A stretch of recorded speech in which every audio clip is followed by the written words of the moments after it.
Ba trong điệp số bằng ổn tiếng học nè cả bên sao mình khi bạn tôi thật bài video trong mình xuống công sản mỗi cái lại một ổn ngày này đấy bạn thọ video thì mấy mình đón tiếp cứ nơi đi công sản xuống cho ba công sản đang thật đá một ổn bằng tay bạn thọ tập hiệp bị kháng khăn nóng hay nâng bạn bên trong mình một ổnសម្រាប់បងប្អូនដែលចង់បានបែប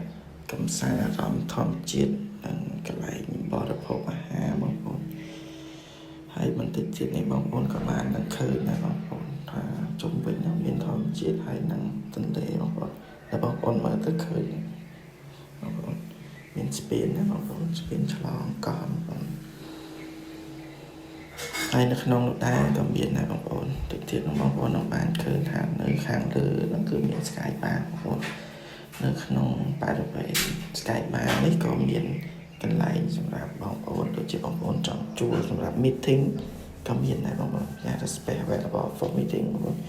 នេះគឺជាទស្សនវិជ្ជាចម្តាឡើងទៅលើនៅខាងលើ Sky Bar ហើយតិចទៀតបងប្អូននឹងឃើញខាងទៀតគឺជាកន្លែងសម្រាប់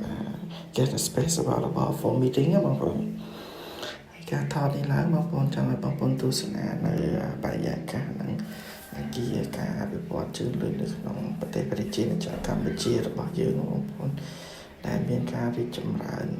នៅក្រោមការថ្នាក់ដឹកនាំដល់ឧត្តមខ្ពង់ខ្ពស់របស់រាជរដ្ឋាភិបាលរបស់យើងបងប្អូនហើយនេះគឺជាទស្សនវិជ្ជាខាងក្នុងដែលខ្ញុំបានថតបងប្អូនហើយសម្រាប់បងប្អូនដែលមាន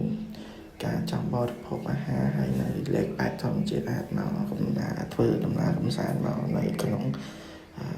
building នេះបានបងប្អូនហើយជាចុងក្រោយនេះសូមអរគុណដល់បងប្អូនដែលតែងតែគាំទ្រវីដេអូទាំងអស់គ្នាបងប្អូនហើយក៏អរគុណដល់បងប្អូនដែលជួយ share ជួយ comment នៅក្នុងវីដេអូដែលមានទាំងក្នុង Facebook TikTok YouTube កន្លងមកបងប្អូនជួយបងប្អូនសុខភាពល្អរស់ស៊ីមានបាន